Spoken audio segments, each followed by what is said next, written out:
Hello, Master Tax here and welcome back to my channel. Today we're going to have a look at a battle from the Tier 9 German reward medium tank. It is the Kunze Panzer. And as always, before we get into the action, I'll show you my crew and equipment that I've currently got on this tank. My crew on this tank are quite good. My commander's onto a 5th skill, the rest are on the 4th skill. It is my crew from my Leopard 1. The equipment I use in the special mobility slot is bends. Then I've got a gun rammer and coated optics. Also I use a premium consumable food. So let's have a look at it in action. Today I'm playing on Tundra. It's a standard battle and I've got the 6-9 matchmaking and I'm top tier today. And I'm gonna head to the hill. So one of the special features about this tank is it's also got a siege mode. I'll quickly show you now. So it takes 2 seconds to drop into the siege mode, but your mobility does go down, just the same as a Stritz van. So if you're going for this tank with your tokens in the battle pass, don't think that this tank is like other mediums with a siege mode that automatically activate when you slow down, because it's not. The siege mode on this tank is like the tank destroyers, the Swedish tank destroyers, and you do have to activate it. So when you do activate it like I have now, what happens is you get better gun depression. It goes to 15 degrees, which is excellent. You get a better aim time and better dispersion, but what you sacrifice for this is you lose your reload speed. It's about 2 seconds more and you lose your mobility. So if you want to sit back and snipe, you would use the siege mode for that. But if you want to play more frontline like I am, you just want to use the normal mode and get a better DPM. This tank would be a lot better if you had that added gun depression if you were in normal mode, 15 degrees.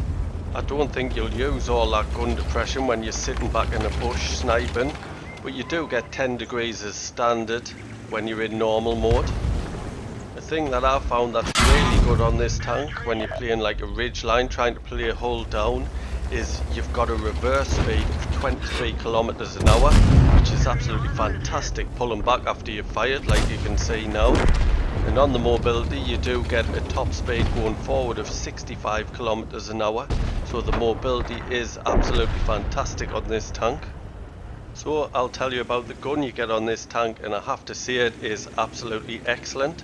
It is a 105mm gun. It has 268mm of penetration, which is excellent. 390 alpha damage. With my crew and equipment in normal mode, I've got a reload time of 7.33 seconds, which gives us a DPM of 3193. But there is a downside, and that's the gun handling.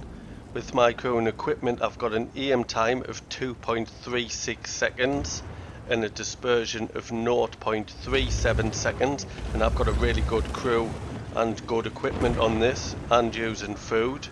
But if you do go into the siege mode, I haven't got the exact stats, but it'll be a bit like a Leopard. I know your dispersion will be about 0.29 and your aim time will be less than 2 seconds. Another great feature with this tank is your shell velocity.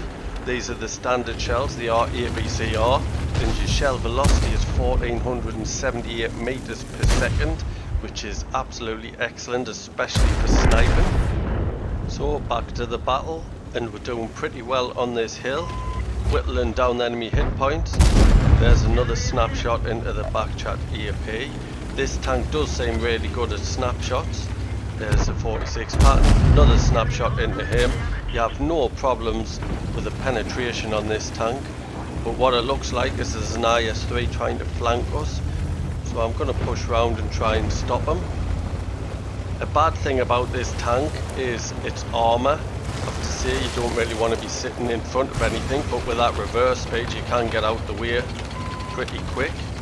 So your armour on the hull, you've got 40mm on the front, 30mm on the side, 20mm on the rear, which is really poor.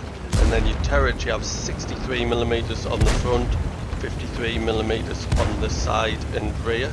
So don't play too aggressive in it and try and brawl. Just play it like you would your Leopard PDA and your Leopard 1, but it sort of has a downside because you've got to choose if you want siege mode or normal mode, where the Leopard 1 and Leopard PDA are just all in one excellent. So now I've stopped the flank, I'm going to start a flanking manoeuvre myself, see if I can spot, and with my crew and equipment I shouldn't have any problems with that, because I do have a view range of 509 metres, and I do know the pattern was over there. There he is, a one-shotter and taken out. So I have to say, I do like this tank. If you put the siege mode gun handling onto the normal mode, I would say this tank would be absolutely fantastic. Maybe it's a little bit overpowered, so it's probably as good how it is at the moment. But if you watch many of my videos, you'll know I'm not really into camping or sniping, if you want to put it in a nice way. So this tank playing just in normal mode, because I don't see much use for the siege mode for myself, then I would prefer to just play the Leopard PDA. So back to the battle. I've moved into the cap because that draws the enemy out, and I'm just getting a nice snapshot into that WT Panzer. And if you saw how quick I managed to pull back so he missed me, it is a really good feature on this tank. Probably is my favourite. So I'm just sitting in the cap. I'd prefer to kill all enemies, but if I can draw them out, that will be good for getting some assistance, and I could do with a little bit support in this position at the moment. Do have a Progetto 46 pushing them out in front of me so I can get some more shots in. Snuck a shot into that Barask. He's going to push around. He is a one-shotter for us now. There is a Leopard PDA coming to support us, and there's the Barask gone. So I've just stopped in the cap for the time being because I was concerned about the two enemy tanks near our base, but they haven't started capping, so I think I'm going to move out and see if I can support our Centurion 7-1 with them two enemies.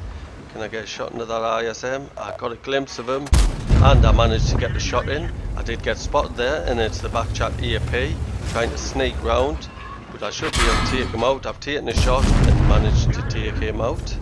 So only two tanks left, so I'm going to try and support our Leopard PDA with this WT Panzer. And can I see him? Yes, I can see him, and took him out. Enemy arc destroyed. Your assistance has been requested.